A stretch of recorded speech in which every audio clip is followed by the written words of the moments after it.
score points. The models get even more complicated.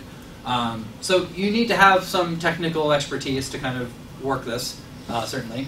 It's not available on SPSS as a very simple point and click kind of a thing. It's model-based, which means that it requires model data fit. If you include a lot of items that don't fit the model well, you're basically you're getting less valid scores.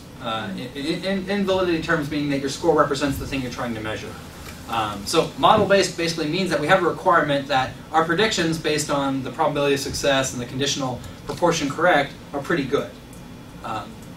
And then lastly, because we're estimating data points along a continuum, we generally are requiring larger sample sizes to make this work.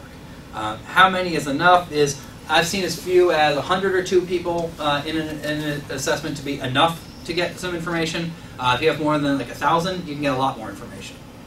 So the more people you have, the better. That's true in every statistical analysis you ever do. You know that. But the fact is, Bruce can do a classical test theory analysis with a sample size of 50, and you get some kind of information, and that's almost always going to be too small to get anything useful out of an IRT analysis, because there's just too much of a data load required to do the analysis. So that's a definite drawback if you're talking about a small testing program, or you're trying to develop a survey and you're only going to give it to 20 people, you're probably not going to be able to do IRT in that context.